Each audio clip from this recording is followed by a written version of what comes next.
આ ગિરનારની ઘણી અદ્ભુત જગ્યા છે. હનુમાન ધારા કહેવાય છે. અર્જુનભાઈ નું હનુમાન ધારામાં સ્વાગત છે.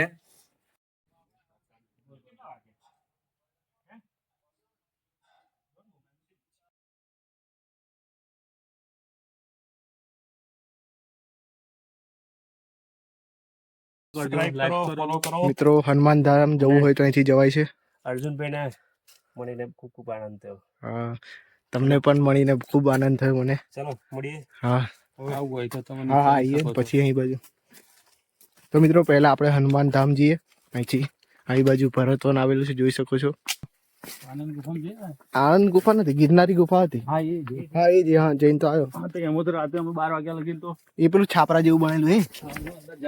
હા હા એ જ.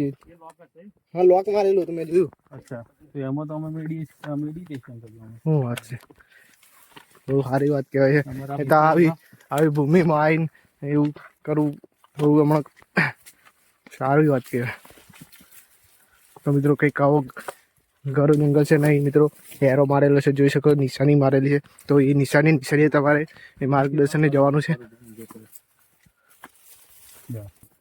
હા કરો તમે ફરો ને આવી તમે પણ વિડીયો બનાવો ને કે કોઈ બી જગ્યાએ જાઓ ને શૂટિંગ કરો તો લોકોને ખબર પડે કે ભાઈ આવી જગ્યા છે, તો આપણે ત્યાં ફરવા માટે જવાય છે.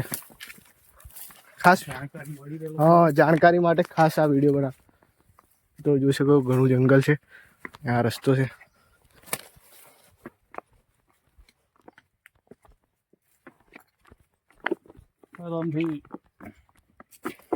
ધીરે ધીરે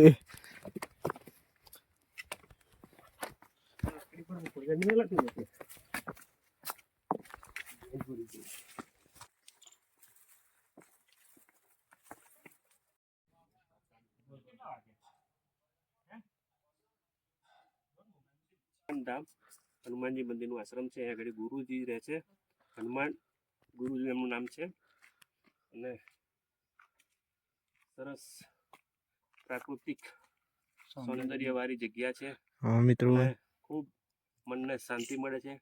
છેલ્લા 2 દિવસથી અમે અહીંયા રોકાયેલા છે, એટલે એ સમય અમે જે કાઢ્યો છે એનાથી મને બહુ જ શાંતિ મળી છે. એ અમારો સૌથી સફળ આજની અમારી એ ટ્રીપ લાગે છે.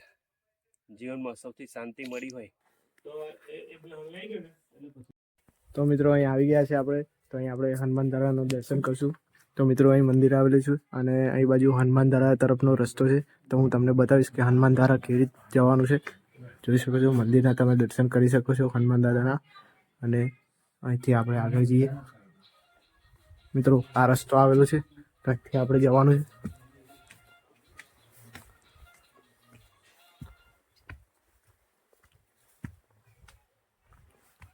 તો મિત્રો આ આખું જંગલ વિસ્તારની અંદર આવેલું છે. મિત્રો તમે જો આનંદ ગુફા તરફ આવતા હોય તો તમે જરૂર દર્શન કરવા આવજો. અહીં જો શિવલિંગ છે અને કુંડ આવેલો છે. અને અહીં જોઈ શકો છો જે હનુમાન ધારા આવેલી છે. મિત્રો તમને નજીક જઈને બતાવું.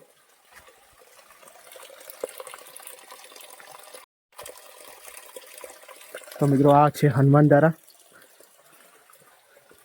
તો મિત્રો હવે આપણે પાછા જઈએ. તો મિત્રો મને મારા નજીકના મળી ગયા છે અહીંથી, જે હાલોલ અને વડોદરાથી આવે છે બધા, તે અહીં રોકાયા છે, જે એડવોકેટ છે અને અહીંની જે બધી જાણકારી માટે આવ્યા છે. તો મને મળીને બહુ ખૂબ આનંદ થયો. મને જાણકારી આપશે.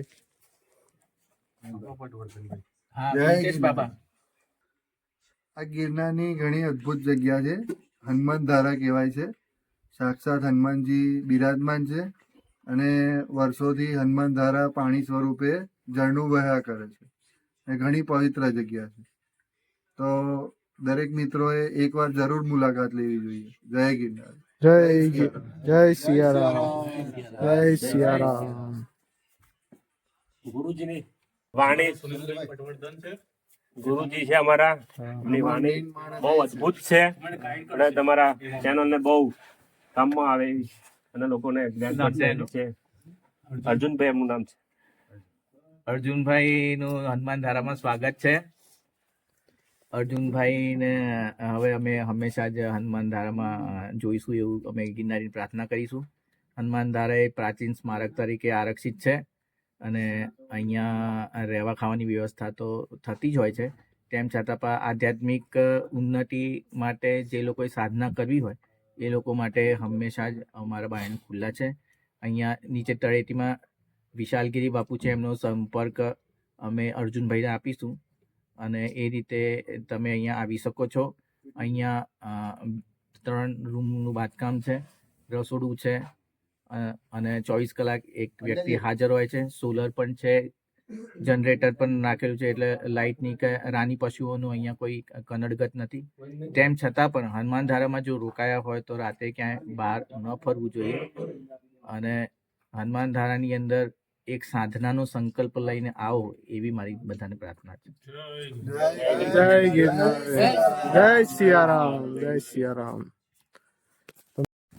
તો મિત્રો આપણે અહીં ફરી ચૂક્યા છીએ. તો બતાવ્યું છે અહીં જે આ નિશાન હોય એ નિશાનેથી જ જવાનું છે, તો તમે જલ્દી જાણકારીથી આવી શકશો. તો મિત્રો અહીં તમે હનુમાન ધારા છે, પછી ભરતવન છે અને ગિરનારી ગુફા ફરીને પાછા તમારે અંબાજી મંદિર નથી જવાનું, કેમ કે તમારું બહુ એ લોડ પડશે, કેમ કે આખો ડુંગર ચડીને પાછું ઉતરવાનું રહેશે. તો અહીં રસ્તો બનાવેલો જ છે જ જોડે, એટલે તો તમે આખું ગિરનાર ફરીને કદાચ અહીં બાજુ આવો તો અહીંથી આ રસ્તે રહીને જતા રહીજો તો તમારે ભવનાથ મંદિર તરફ જે નીચે આવેલું છે ત્યાં તમે પહોંચી શકો.